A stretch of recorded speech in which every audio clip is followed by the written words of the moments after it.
Nagmumula sa Presidential Communications Operations Office. Kasama ang Philippine Information Agency, Philippines News Agency, Philippine Broadcasting Service, Radyo ng Bayan, IDC, at Telebisyon ng Bayan. Narito ang Radyo Vision. Ang programang ito ay hatid sa inyo ng SSS. Buti na lang, may SSS! Unang-una sa hanay ng balitaan dito sa Radyo Vision, Pangulo Aquino nakipagpulong na sa mga miyembro ng PNP Special Action Force. Palasyo nais ang hustisya para sa mga napaslang na SAF elite sa Mamasapano, Maguindanao. Senator Cheese Escudero, iginiit na dapat pa rin matuloy ang usaping pangkapayapaan.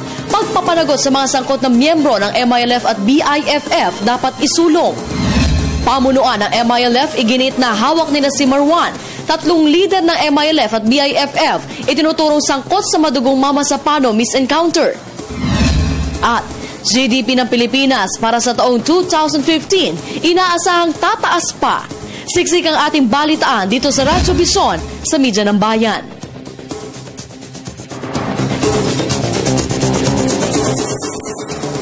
Mapayapa, masaganang umaga. Luzon, Visayas at Mindanao.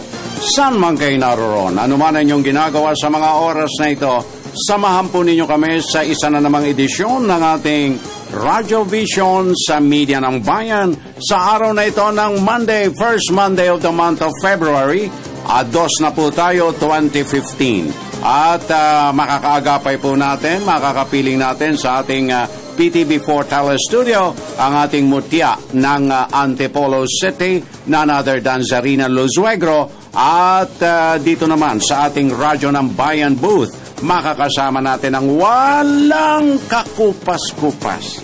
Patuloy na nagniningning sa araw-araw na ginawa ng Diyos.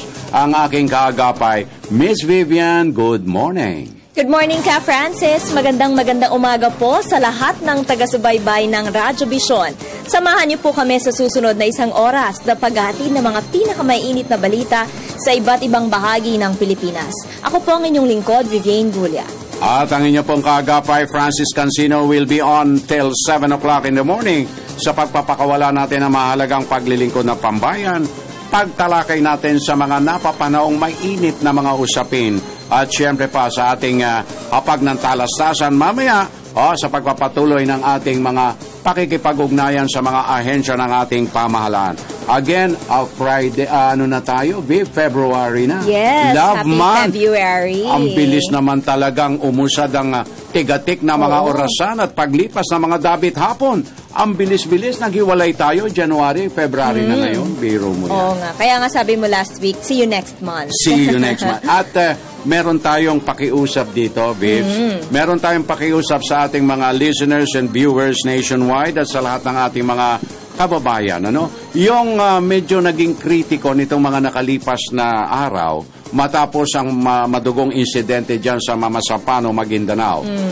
Yung naging trending masyado yung hashtag nasaan ang Pangulo nung arrival honors, nang dumating dito sa Camp Bagong Diwa, yung labi ng 44 na magigiting nating bayani, hinahanap ang Pangulo. Pero ang hindi nila nakita, ang hindi nila hinimay at pinagnilay-nilayan man lang, yung iginugol na 13 oras ng Pangulo sa bawat pamilya nitong fallen 44 natin. 13 hours, minantuman niya ang bawat pamilya. Mantuman ang bawat pamilya at di naman nilang mabuti, di naman ang Pangulo, yung kanilang mga sentimiento at hinagpis. Iyan ba naman ay isang bagay na hindi natin dapat nabigyan ng pansin? Alam mo ka, Francis, 13 oras ang iginugol ng ating Pangulo para makiramay dito sa pamilya ng Fallen 44 kung tawagin ng ating mga kababayan, at 13 hours sa kabila ng napakaabala niyang schedule, ganyan ka pinahahalagahan ng Pangulo itong kanyang mga fallen soldiers, yung mga hero na nagbuwis ng kanilang buhay para hulihin ang dalawang mga tinatawag nating mga terorista, ka, Francis. And it was not in vain naman itong pagkamatay ng ating mga SAF 44 staff members dahil nahuli or napatay itong isang si Marwan supposedly, at ngayon ay chinecheck ang kanyang DNA para malaman kung siya ba itong napatay ng ating mga staff members. Anyway, in connection with this, Ka Francis, sabi nga nila, there can be no peace without justice. Ang tanong ng karamihan sa atin ay posible bang magkaroon ng amnestiya para dito sa mga people responsible or doon sa mga nasa likod ng pagpatay o pagmassacre dito sa 44 na soldiers o miyembro ng PNP staff. Kasi sabi nga ni Miriam Cornel Ferrer, kung matatandaan natin, Ka Francis, doon sa pinirmahan na kasunduan noong 2014 ay kasama yung amnestiya para sa mga rebelding miyembro. Pero sinabi po ng ating palasyo na wala pa sa kanilang isip ang mga ganyan ngayon. Right now po nakatutok ang ating pamahalaan sa pag-hold responsible dito sa mga taong nasa likod nito.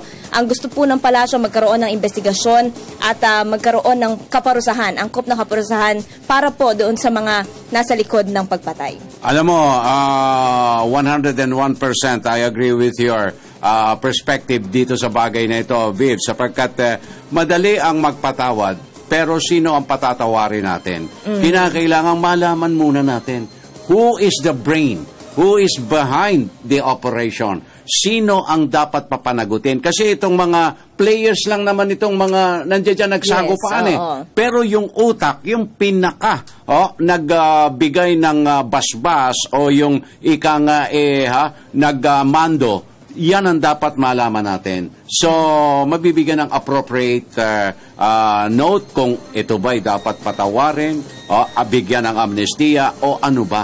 Magbibigay na tayo ng amnestiya. Pinag-uusapan na yan, hindi pa nga natin alam kung who is who. Yes, that is the $64 million question as of this point in time. That's right.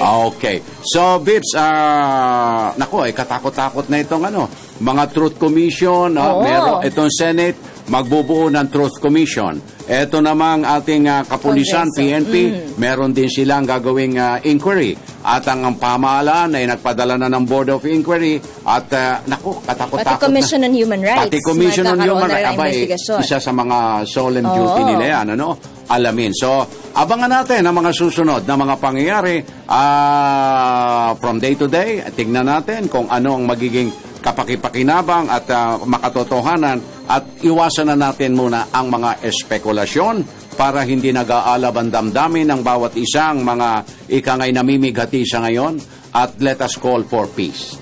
Ngayon, tumutok muna tayo doon sa paghahanap ng katotohanan. Right. Okay. Tuloy-tuloy na tayo, Vibs. 7 minutos, 37 segundos. Makalipas ang alas 6. Vibs, go. Yes, puntahan na natin ang ating kasamang si Zarina Lusuegro dyan sa PTV Telestudio. Zarina, maganda umaga. Good morning.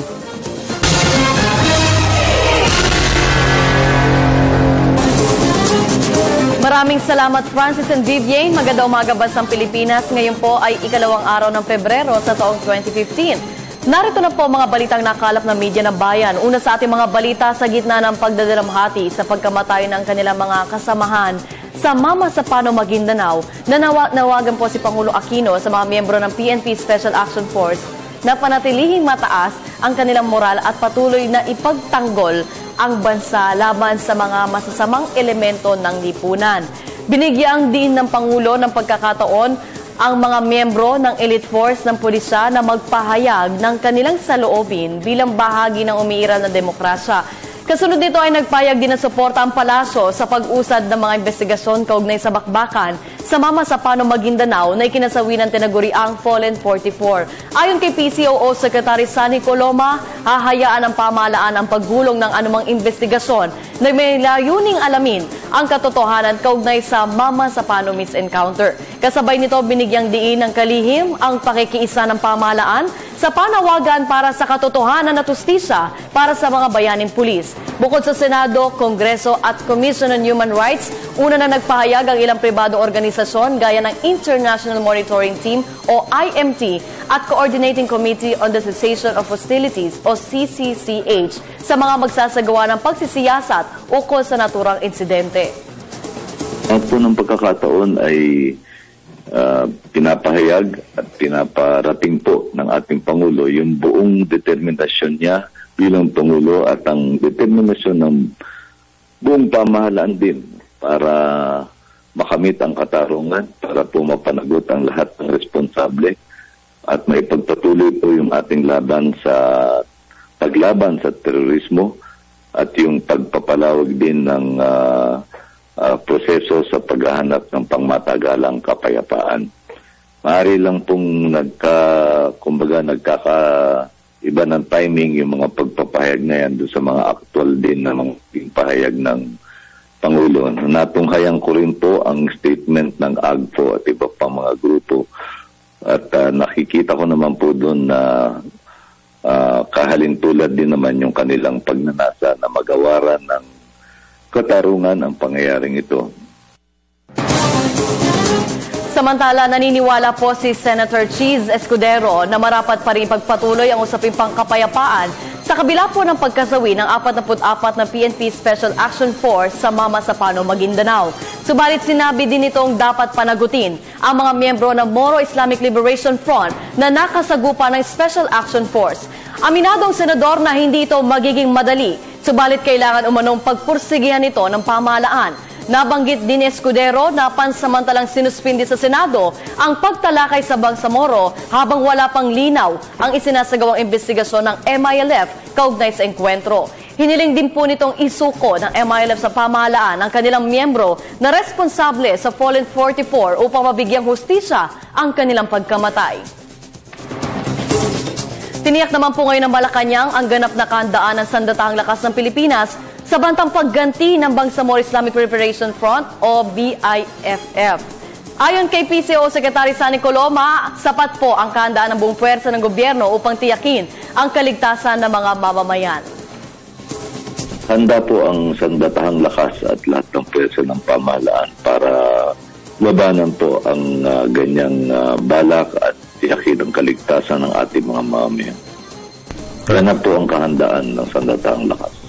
Basta po ang ating pong batid dyan ay ganap yung kahandaan ng ating pamahalaan na ipagpatuloy ang pagpapatatag ng ating depensa na laban sa lahat ng panganib at banta sa kaligtasan ng ating mga mamamayan. Samantala, itinanggi naman ng MILF Peace Panel Chairman Moger Iqbal ang akusasyong nasa kustodiya nila ang teroristang si alias Marwan na sangkot sa engkwentro sa Mama Sapano. Gayon din po ang nakataas na leader ng Bangsamoro Islamic Freedom Fighter na si Basit Usman. Sinabi po ni Iqbal na wala sa kanilang teritoryo si Usman noong sumalakay ang PNP Special Action Force dahil nasa pag-iingat umano ito ng BIFF. Gayunpaman, iginit ni Iqbal na hintayin na lamang ang investigasyon ng Board of Inquiry at International Monitoring Team kaugnay sa naganap na engkwentro. Kaugnay pa rin ang balitang ito ay 3 commander ng Moro Islamic Liberation Front ang lumitaw na suspect sa pagmassacre sa 44 na PNP Special Action Force sa Mama Sapano, Maguindanao. Ito'y sina Zacaria Goma, Kagi Carialan at Waid Tundok. Si Goma at Tundok po ay parehong commander ng MILF habang si Carialan naman ay commander ng BIFF. Matatandaan si Goma ang pumalit kay Ameril Umbracato matapos itong tumiwalag sa grupo. Kasunod ng naganap na engkwentro sa Maguindanao, agad na hiningi ng pamahalaan sa pamunuan ng MILF na isuko sa gobyerno ang kasamahan nilang sangkot sa pagmassacre sa 44 na pulis. Ito rin ang naging hamon ni Association of General Flag Officers Incorporated President General Edilberto Adan na sinabing hindi sapat na magsagawa lamang ng investigasyon ng MILF. Dapat raw ay ipakita ng MILF ang kanilang sinseridad sa pamamagitan ng pagsuko sa kanilang mga kasamahan na kasama sa bakbakan. Good news naman po tayo dahil malaki ang posibilidad na lalakas pang lalo ang ekonomiya ng Pilipinas para sa taong 2015 at may higitan nito ang 6.1% na gross domestic product ng taong 2014. Batay po sa pag-aaral ng isang lokal na bangko dahil ito sa inaasahang pagtaas ng public spending bilang paghahanda sa 2016 election kung saan magre-resulta ito sa paglago ng lokal na konsumerismo. Sektor ng manufacturing umano ang direktang makikinabang dito. Inaasahang papalo sa 6.4% ang kabuuang GDP ng bansa para sa taong 2015. At yan po ang mga maiinit na balita hanggang sa mga oras na ito. Sa ngayon, balik na tayo kay Francis at Vivian sa Radyo ng Bayan Studio. Maraming salamat, Zarina Lusuegro. Okay, 14 minutos, 44 segundos makalipas ang alas 6, Vibs. Buksan ng aparador ng Message Center. Magandang umaga, Sir Franz at Ma'am Vivian. The best talaga ang program nyo tuwing umaga mula kay Ray Masagka ng DTI Vira Catanduanes. Maraming salamat po sa inyo. Thank you. Good morning, Ka Francis at Ma'am Vivian. Ang dapat managot sa SAF 44 ay ang mga official ng US at kailangan pulbusin din ang paggawa ng armas sa MI at BI Bobong ng Lagindingan, Misamis Oriental. Okay. Ka Francis at Miss Vivian, tama naman si Pinoy. Di lang natin alam ang damdamin niya, hindi magpadala sa mga tao na humusga kaagad. Tandaan nyo, Pangulo siya ng Pilipinas. Alam niya ang karapat-dapat gawin alang-alang sa bansang Pilipinas mula kay Dan ng Dau Exit Mabalacat. Salamat sa Radyo ng Bayan, sa host na si KFCN, Miss Vivian. Sa balance sa pagbabalita, kakaiba kayo maging Muslim at Christian, wala kayong kinakampihan, kaya hinahangaan namin kayo. Thank mula you. kay Edna ng Caloocan City. Maraming salamat po sa inyo. And good AM, Ma'am at Sir Francis. Greet ko lang ng good morning si Bayan at Mia at Ken from Tidalgo family. Maraming salamat po. Okay, good AM Ka Francis. Mabuhay po programa yo sa Radyo ng Bayan at PTV4. Number 1 para sa akin kasi ito yung himpilan ng radyo na tutulong totoong patas at walang kinikilingan. Balanseng pagbabalita at maunawain at balanseng komentaryo. Yung iba kasi parang madaling pumuna agad at mambatikos, putak ng putak agad sa pagkomento sa konting issue na negatibo. Dito na tayo. Saan ka pa? Radyo ng Bayan lang ang totoong number 1. Ito po si Alvin ng Bicol. Thank you very much, Alvin.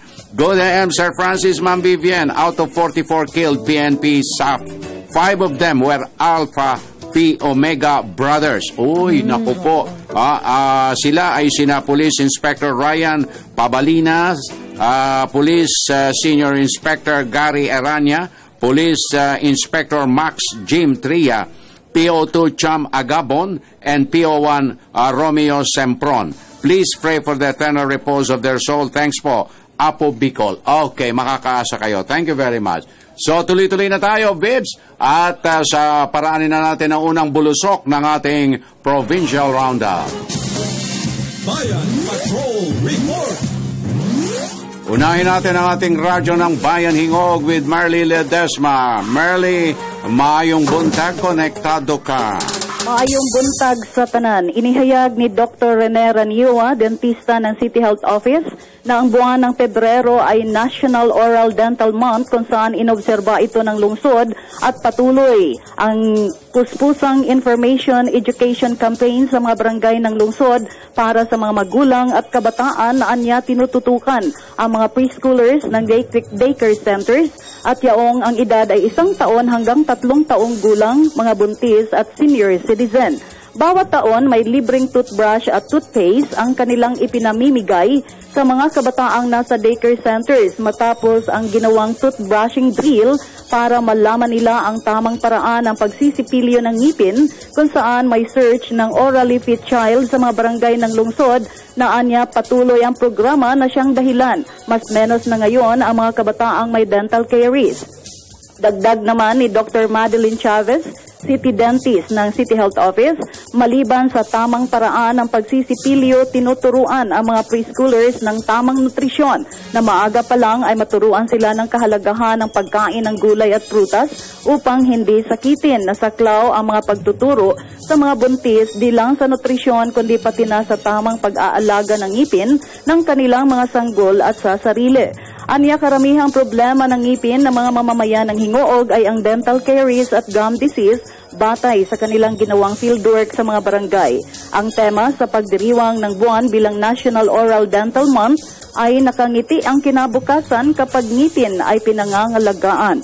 Para sa Radyo Vision, Merly Lacuna Ladesma, Hingoog City, Media ng Bayan. Thank you very much, Merly Ladesma. Dumako naman tayo sa Borongan Eastern Samar. Nariyan ang ating kasamang si Penelope Pomida. Penelope, magandang umaga. Konektado ka. Maraming salamat na maupay na aga, Mr. Vivian na ka-Francis. Daang-daang may hirap at may sakit sa Eastern Samar. Ang nakatakdang mabinipisyuhan sa gaganaping Bulig Tablas 2015. Isa po itong libreng medical mission na magsisimula ngayong araw hanggang 12 nitong buwang kasalukuyan.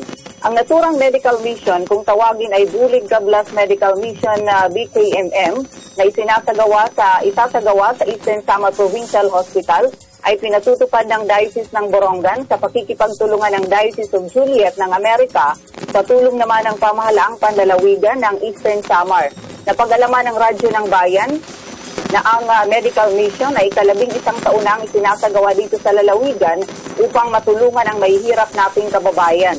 Ilan sa mga ibinibigay na serbisyong medikal ay ang pag-oopera para sa hernia, pagtanggal ng bukol sa mga OB-GYN patients, problema sa mata, ilong, goiter at ilang tibia cases. Nabatid na ang pamahalaang panlalawigan ay naglaan ng 1 milyong piso para sa iba pang pangangailangan kaugnay sa naturang medical mission, samantalang Diocese of Juliet naman ang aako sa lahat ng gamot at gasto sa operasyon ng mga pasyente. May mga dumating ng foreign doctor specialist dito sa Borongan at kapareho ng mga nakaraang BKMM. Sinusuportahan rin ito ng ilang mga espesyalistang doktor mula sa Tacloban, gayon din ang galing dito sa Provincial Health Office. Para sa Radyo Vision, Penelope Pumida ng Borongan Eastern Samar, Media ng Bayan. Maraming salamat, Penelope Pomida.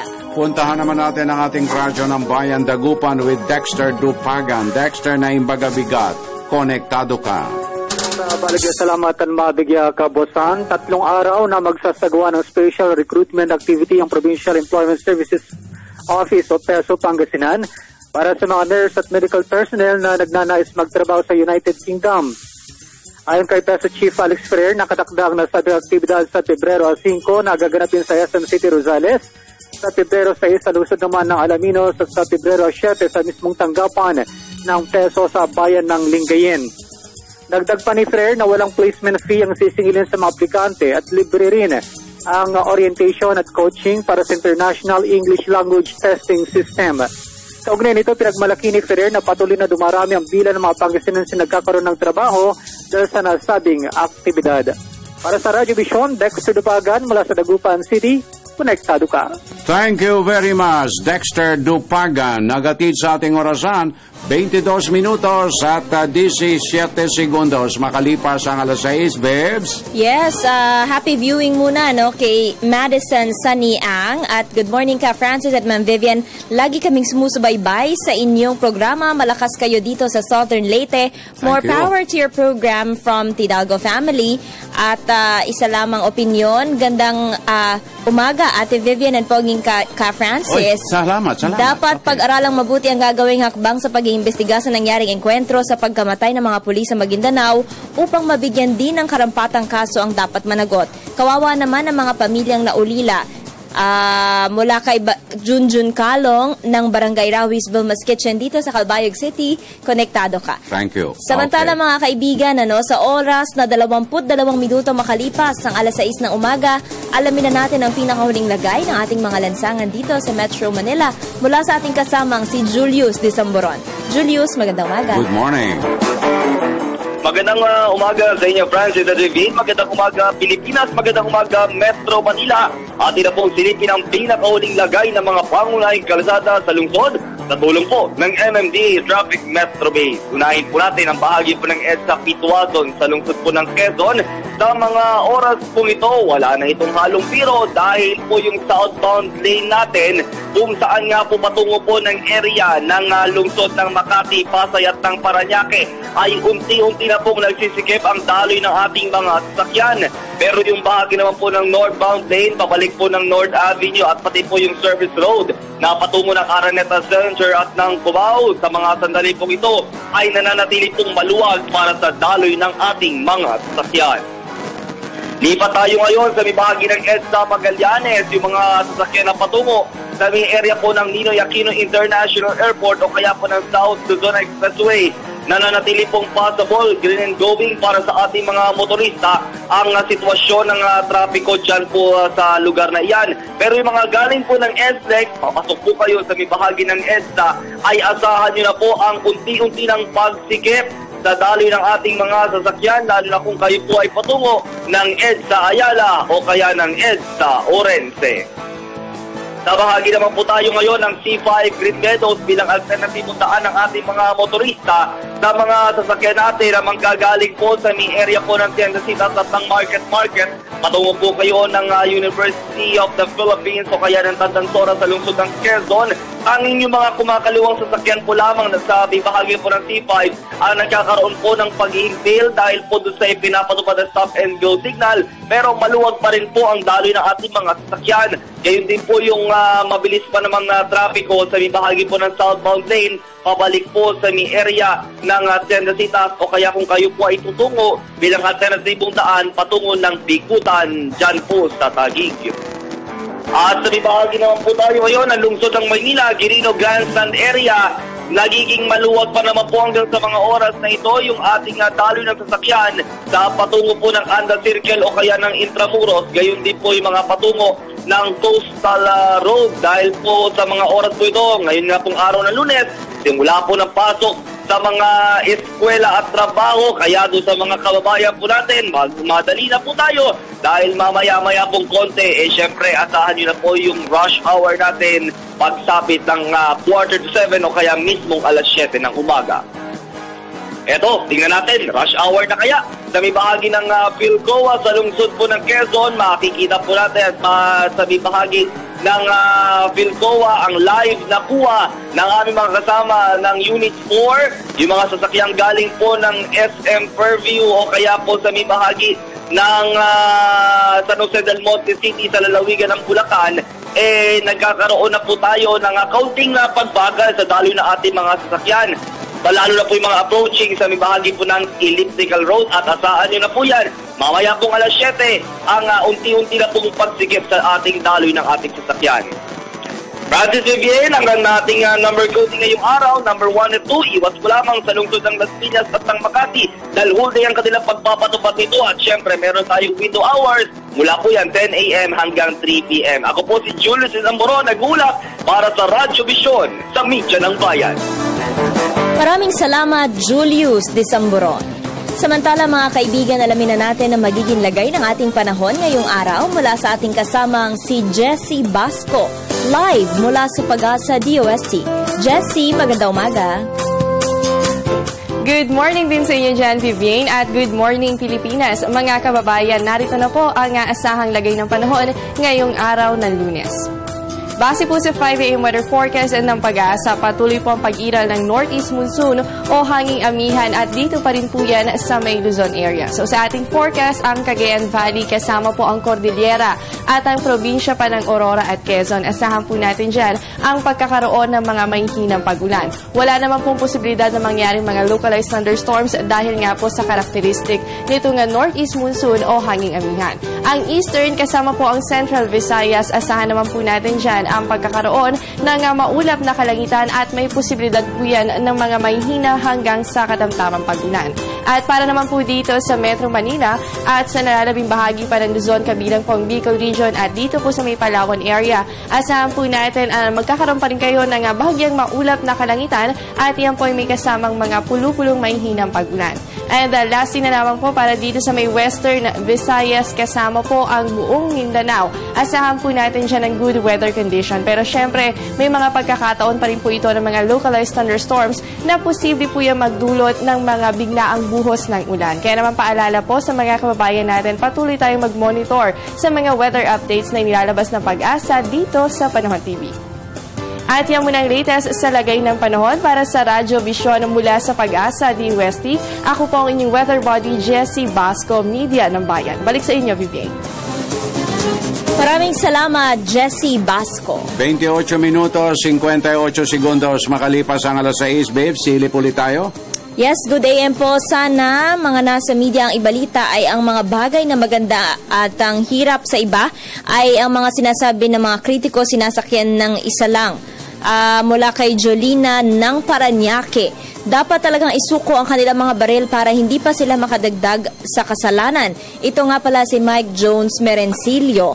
My condolences to the Proud Heroes 44. You are all the best of best. Fight to the last burst of fire. Justice to the 44 from Boyet of Negros Oriental. Okay, tuloy-tuloy na tayo, Vibs, at paranin natin ngayon ang ikalawang bulusok. Bago yan, paalala muna mula sa inyong himpilan.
Minutos, 52 segundos makalipas ang alas 6 sa ikalawang bulusok ng ating Provincial Roundup.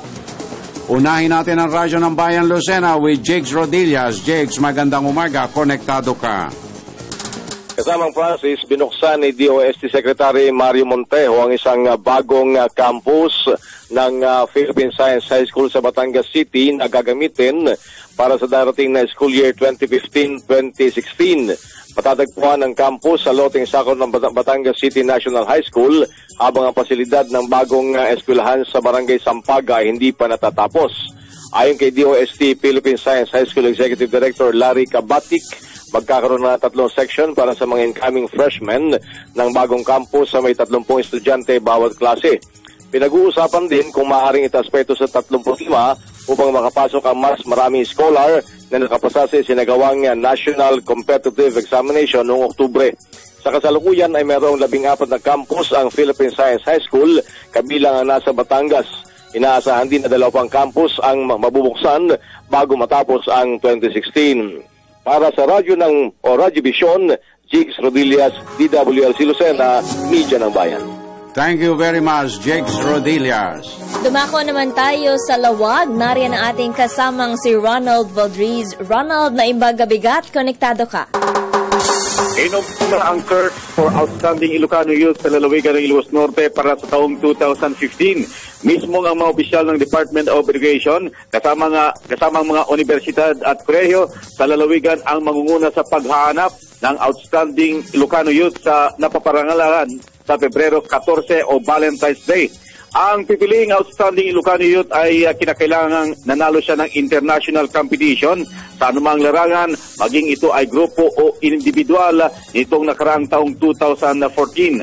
Ang lokal na pamahalaan ng Ilocos Norte sa pangunguna ni Ilocos Norte Governor Amy Marcos at ang grupo ng mga youth sa Ilocos Norte o ang Shirip Ilocano Kabataan Association ang magbibigay ng espesyal na araw sa mga kabataan sa Pebrero 14 sa pamamagitan ng iba't ibang aktibidad tulad ng mga paligsahan, awarding at concert sa pamamagitan ng isang sikat na banda sa bansa. Lubos na binibigyan ng espesyal na araw ng lokal na pamahalaan ng Ilocos Norte ang mga kabataan lalo na sa araw ng mga puso dahil sa lubos na suporta ng mga ito sa iba't ibang programa at proyekto ng lalawigan. Ang pinalakas na grupo ng mga kabataan na SIKA ang pangunahing nagiging volunteers sa iba't ibang programa at proyekto sa Ilocos Norte nitong mga nakaraang taon, kung kaya't labis na kinikilala sila ng lokal na gobyerno ng Ilocos Norte. Para sa Radyo Vision, Ronald Valdris mula sa DWFB Radyo ng Bayan Lawag, Media ng Bayan. Maraming salamat, Ronald Valdris. Puntahan naman natin ang ating Radyo ng Bayan, Hello with Nashra. Ani Nashra, Assalamualaikum, konektado ka. Waalaikumsalam. Pumirma na ng kontrata sa Department of Education o DepEd-ARMM ang 95 na bagong mga guro dito sa lalawigan ng Sulu. Ito ay matapos ang mahigit ding isang taon na pag-aantay sa resulta ng Teachers Assessment at Competitive Examination o TASE na siyang naging basehan ng hiring upang masiguro na kwalipikado ang mga makakapasok. Dumating si Assistant Secretary John Magno ng DepEd-ARMM sa Holo noong Miyerkules lamang, dala ang magandang balitang ito. Noong araw din yon, pinapirma ng kontrata ang mga bagong guro na ikakalat sa iba't ibang school districts dito sa Sulu. Pero anya, sa June 2016 pa, mag-uumpisa ang kanilang serbisyo. Naniniwala si Asset Magno na makakatulong ito ng malaki upang matugunan ang kakulangan sa mga guro sa Sulu na siyang nagiging hadlang sa pag-aangat ng kalidad ng edukasyon. Tiniyak din niya na wala ng palakasan na ang mga ito ay madidestino sa mga lugar kung saan sila nakatira at hindi napapayagan na mailipat pa sa mga lugar na nais nila. Layunin din ng pagbisitang ito ni Magno ang pagsasailalim sa PASE sa iba pang teacher applicants. Mahigit 400 sa kanila ang dumaan sa examination, interview at demo teaching. At maging ang mga para sa promotion ay sumailalim din sa nasabing proseso. Ito ay upang mapunuan ang 1,637 bakanteng items sa ARMM, mahigit 600 dito ang para sa Sulu. Para sa Radyo Vision, Nas Amin nag-uulat mula sa Holo Sulu, Media ng Bayan. Okay, thank you very much, Nashra Ani. 38 minutos, 10 segundos makalipas ang alas 6 at bago natin puntahan ang ating hapag ng talastasan, babes, ihabol mo na yung ilang pang mga messages dyan. Go. Yes, birthday greetings to Miss Lizelle Grefaldeo of Santa Rita, Samar from your family and friends. Happy birthday po sa inyo. At magandang buhay mula kay Lady Lou Bacoro Kanunayan ng Hingog City, Misamis Oriental. Salamat and regards. Okay, good day, Ma'am at Ka Francis. Maganda po ang inyong radyo ng bayan. Dapat po gawin ng Pangulo, hindi po puro salita, kailangan po ang gawa. Ako ang inyong taga-subaybay, Brenda Puebla from Enopacan, Leyte. Gamitin natin ang ating isipan at magsaliksik tayo kasi puro isinisisi sa presidente. Hindi lang nakadalo sa arrival, ginawa na ng masama. Di natin iniisip na dalo doon ang business car para din sa ikagaganda na ekonomiya natin. At napansin din ba natin ang Pangulo nagbabad ng 13 hours sa pamilya ng mga namatayan. Sana magtulungan tayo tungo sa kapayapaan.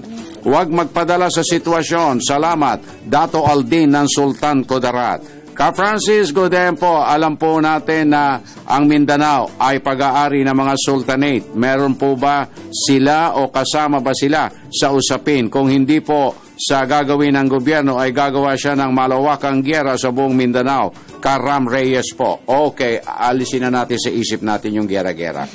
Okay, Vibs, narito na ang ating panawin na part 2. ng ating featured agency. Kasi nung nakaraang nag-guest siya, napakaraming tanong dito sa ating guest at sa kanilang agency sa PhilHealth. Okay. Para sa ating mga kababayan na mayroon pang mga karagdagang katanungan, i-text lamang po ninyo yan sa 0922-358-2679. Okay. At sa punto pong ito mga kaibigan, ang nagbabalik, makakapanayan po natin ngayong umaga si Ginoong Ray Balenya, Senior Manager ng Formal Sector ng PhilHealth. Magandang umaga po sa inyo, sir. Magandang umaga uli, Sir Francis, Vivian, at siyempre sa lahat ng mga masugid na tagapakinig ng inyong programa.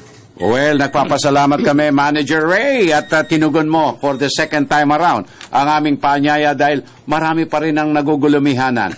marami pa rin ang nag-aabang ng mas dagdag na kaalaman, kabatiran tungkol sa coverage ng PhilHealth, particular na sa ating mga senior citizen. Again, bigyan lang natin ng konti pang DNVIPs, yung pinag-uusapan natin kanina, na voluntary contribution, pero ang kinakailangan 120 months, pero kung hahabutin yon, matatagalan bago sila makover, pero they are already senior citizen. Anong batas ang sumasaklaw para hindi na sila maghulog? Ipinasa kamakailan, siyempre, yung Republic Act 10645. 10645. 10645. Yan po ay dapat na alam at kabisado po nating lahat, lalo na ng mga senior citizens. Dahil yan po ang batas na talagang nagbigay na, finally, ng PhilHealth coverage sa ating mga Pilipinong senior citizens. So talagang groundbreaking po yung batas na yan at talagang hindi lamang po ang mga senior citizens kundi pati kami sa PhilHealth. Talagang pasalamat talaga kami. So hindi na sila magbabayad ng kanilang ng dapat na contribution? Sa bahagi ng senior citizens na qualified, Sir Francis, talagang hindi na sila magbabayad. Dahil talagang ginarantyahan na ng pamahalaan na sila ay ipagbabayad ng national government. Isang paglilinaw lamang, Sir Ray. Ito po bang mandatory PhilHealth coverage para sa senior citizens? Kung halimbawa ang senior citizen ay hindi nakapagbayad ever sa PhilHealth, covered pa rin po ba siya nitong batas na ito o hindi? Covered na covered. Covered. Dahil ang sinasabi ng batas ay gagawaran ng PhilHealth coverage ang lahat ng senior citizens na hindi covered ng alinmang membership programs ng PhilHealth. Kaya kung magmula pa ng una, sila ay talagang walang naibayad. Meron tayong mga ganong kababayan, Sir Francis, Vivian, na talagang hindi inabot dahil talagang hindi napunta sa formal employment. Yon. At hindi nagkaroon ng pagkakataon na halimbawa ay mag-self-paying member. Dahil sa kung ano mang kadahilanan, ay sila ay ginagarantiyahan, meron sila ang saklaw ng batas na ito. Pero may qualification po ba ito? For example, kailangan po ba ay poorest of the poor, member ka ng poorest of the poor? Ano po ba yung mga requirements para po makasama dito kahit po hindi ka nakapagbayad? Hindi kailangan na mahirap. Sa case po ng RA 10645, hindi kailangan mahirap yung senior citizen para gawaran ng PhilHealth coverage. Dahil ang tinitingnan po ng pamahalaan dito ay ang kanila pong pagiging senior citizen. At ito po ay konkreto na pagkilala ng ating pamahalaan sa malaking naiambag po nila sa atin pong bansa. Kaya hindi ho sinisino kung sila ay mahirap o may kaya. Lamang meron tayong ilang mga sa panuntunan po natin kasi halimbawa inabot ng batas na ito yung isang senior citizen na nasa formal employment pa. Ibig sabihin ay gainfully employed. At sila ay empleyado ng alinmang institusyon o organisasyon. Sila ay nananatili na dapat nagbabayad sa bisa ng batas naman na nagsasabing kapag ikaw ay gainfully employed at formally employed, dapat ay binabawasan ka ng iyong PhilHealth. Sa totoo, hindi lang PhilHealth, pati sa iba pa. Lahat. Okay. So, sir, yan po, paglilinaw po para sa lahat ng senior citizens, pagpatak po ng 60 years old, kayo po ay qualified na under PhilHealth. Hindi po kailangan kayo ay mahirap o among the poorest of the poor. Kayo po ay automatically member ng PhilHealth pagpatak po ninyo ng 60 years old. Okay. Ang bibigyan naman natin ngayon ng puwang, Manager Ray, ito ay kinakailangang siguro, ewan natin kung how strict the monitoring is. Namo-monitor ba ng ating PhilHealth ang lahat ng mga ospital natin na accredited, PhilHealth accredited? Ginagarantiyahan po natin na talagang meron tayong masinsin na monitoring at pagsubaybay sa atin pong mga accredited hospitals na pumapalo na nga yan sa kulang-kulang 2,000 sa buong bansa.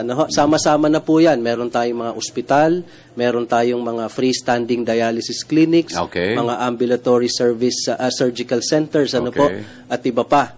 Lahat po yan, kapag ka-accredited sa PhilHealth, sila po ay talagang dumaraan sa masusing accreditation. Bago pa man sila maging accredited, talagang tinitiyak po natin na sila ay una, DOH license. Meron po silang minimum number of years na sila po ay nakapag-operate.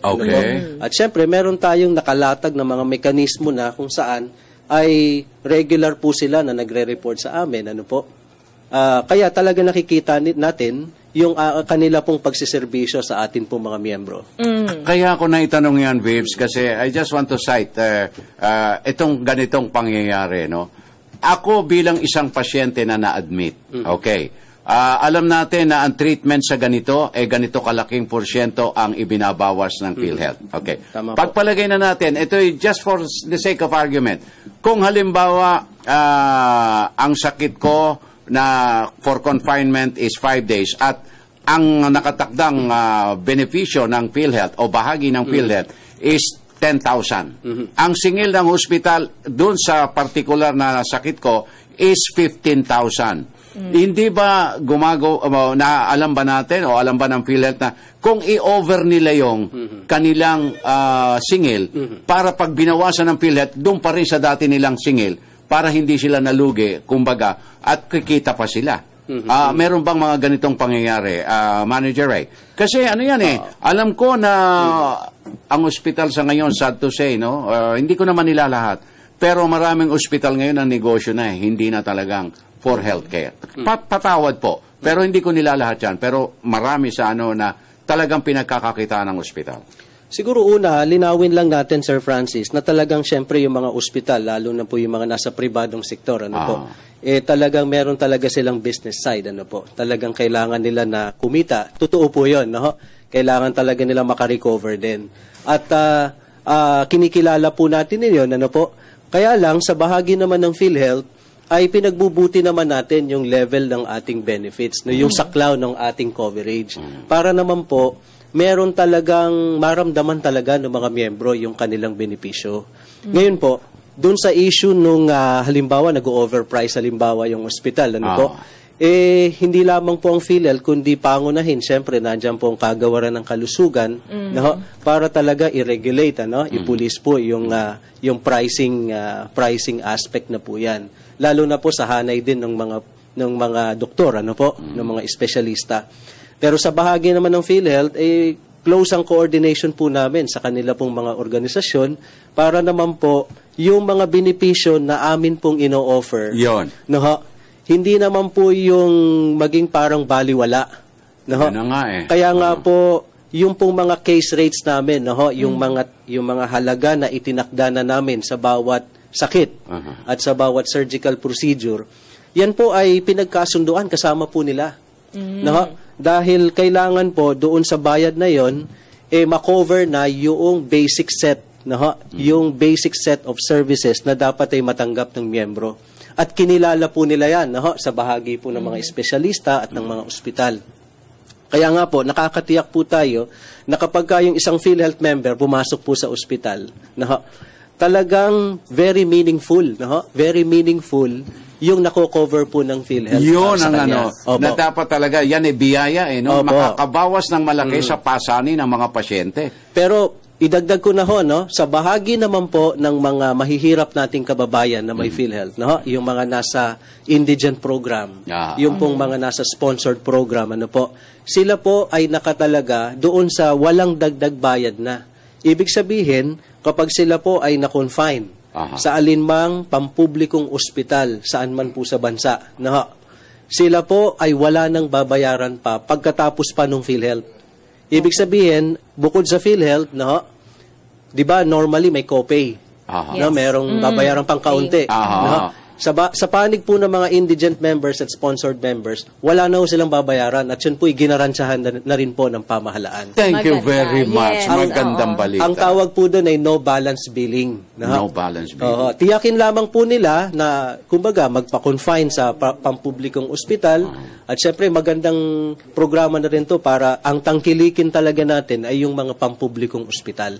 Okay. Sir, mayroon po tayong katanungan dito. Kung covered ba ng PhilHealth ang SC, may enjoy pa din ba niya ang 20% discount? Ay, opo.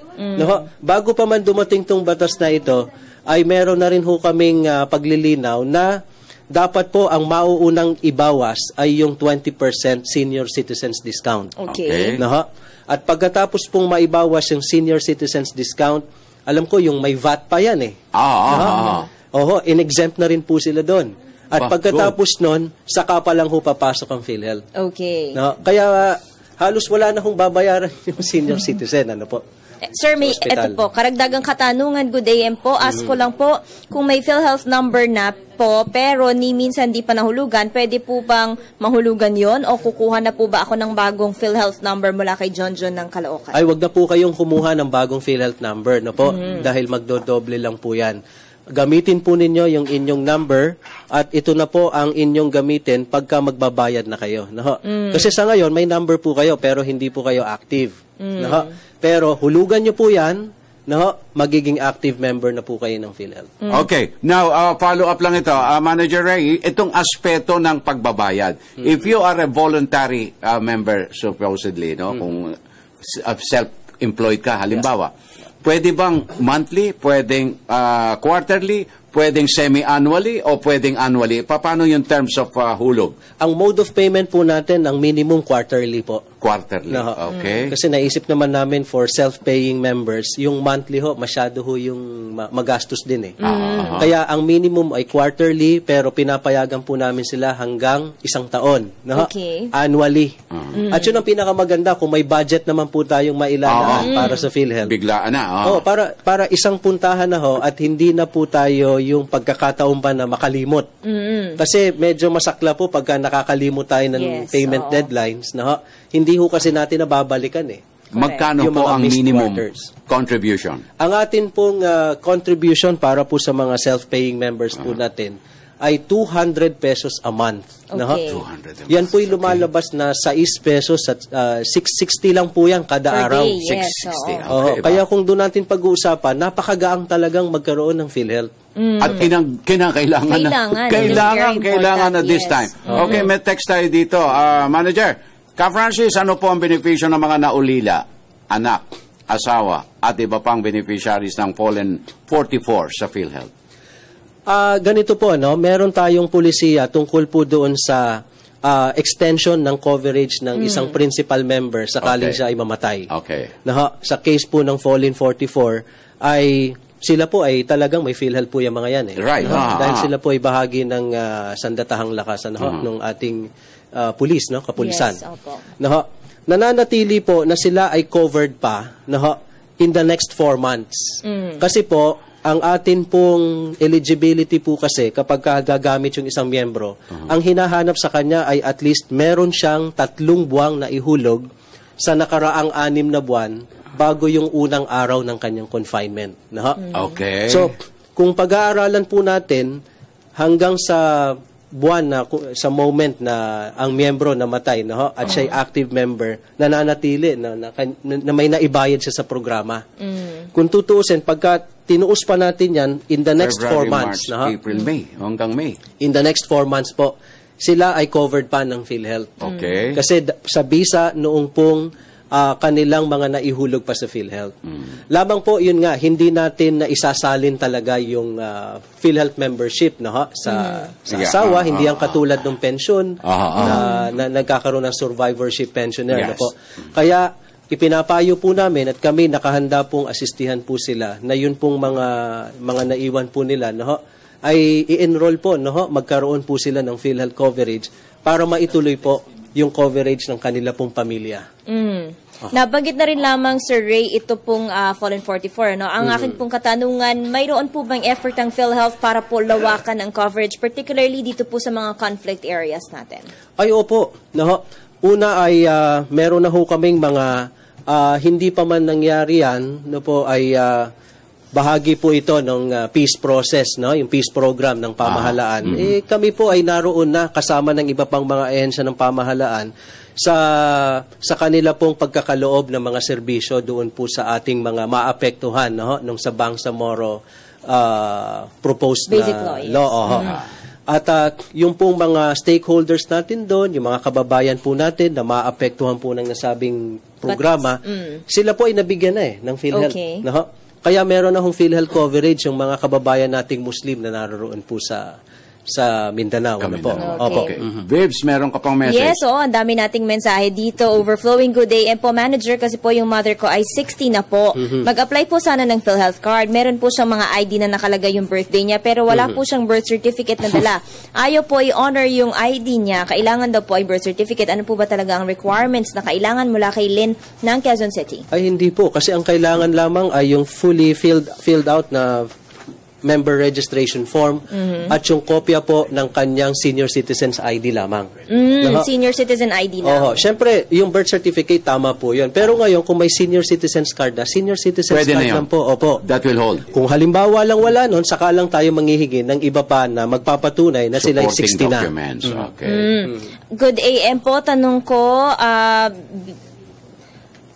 ito po, good morning po, Ka Francis, Ma'am Vivs. Alam po ba ninyo yung nanamatay po ang nanay ko, 90 years old, na active member po siya ng senior? Wala po talaga siyang nakuha kahit anong benepisyo mula sa government, puring po ito ng Catanduanes. Hindi niya nabanggit kung hindi rin naka-avail ba ng PhilHealth yung mami niya, no? Yes, hindi po nabanggit. Sir, isa pa pong tanong dito, kailangan po ba ng PhilHealth ID o PhilHealth card to avail of the service para sa senior citizen o pwede po ba yung senior citizen card lang? Actually, ngayon pinapayagan natin senior citizens card lang. Kasi nga ho, ginaransya na ng pamahalaan kung ikaw ay senior citizens card holder, dapat ay kilalanin na po yan.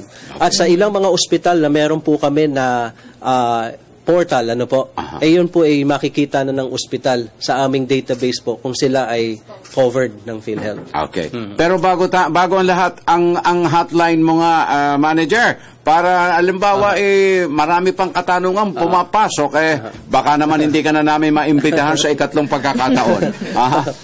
Tawagan niyo ho kami sa 441-7442. Yan po ang aming action center. Ano po? Bukas po yan, Lunes hanggang Biyernes, business hours. Ano po? At tawagan niyo po kami dyan dahil yan po ang aming, nakahanda po kaming sagutin ang inyo pong mga tanong. Ano po? At sana po ay magtanong pa ho kayo. Kailangan po namin ang inyo pong mga tanong. Sinabi mo yan, manager. Lahat ng papasok pang tanong dito, ipo-forward namin sa iyong numero. Kami po ay talagang trabaho po namin na sagutin ang inyong tanong at pinag-aaralan po namin ang inyong mga tanong. No? Dahil yan po ay input din para mas lalong mapagbuti ang ating serbisyo. Okay. Vibs, hindi na natin masyadong aabalahin pero may paiwan tayong paunawa kay Manager Reyna. Kung po pwede at libre siya, please, pasyalan niya tayo rito as often as possible para sa maraming katanungan. Opo. Baka gusto niyong mag-invite, sir, dyan po sa inyong fun run? Yeah. February 15 na po ito dahil ngayong buwan po ay magdaraos na po ang PhilHealth ng ika-20 taon po ng amin pong paglilingkod bayan. Inaanyayahan po namin kayong lahat na sumali po sa aming PhilHealth Run. Yan po ay sa February 15 na sa mga piling lungsod dito sa ating bansa. Dito naman po sa Metro Manila, dyan po tayo tatakbo sa Quezon Memorial Circle, dito po sa Quezon City. February 15 po yan at that is a Sunday. Opo, Sunday po yan, kaya talagang libreng-libre ang lahat. Ang mga run categories po natin ay 3 km, 5K, 10K at 20K. At murang-mura lang po ang registration fee. At alam naman po natin, yan ay pupunta sa atin pong mga itinukoy na mga benepisyaryo. Okay. Maraming salamat. Sir Ray Balenya, Senior Manager, Formal Sector ng PhilHealth. Samantala mga kaibigan, balikan na natin ang ating mga kasama sina Julius at Zarina dyan sa PTV Telestudio. Ayun po, sasama ko dyan. Sama tayo 20K run. Okay, sana po ay nakatulong kami sa mga balita at impormasyon na aming handog ngayong umaga. Ako po si Zarina Lusuegro.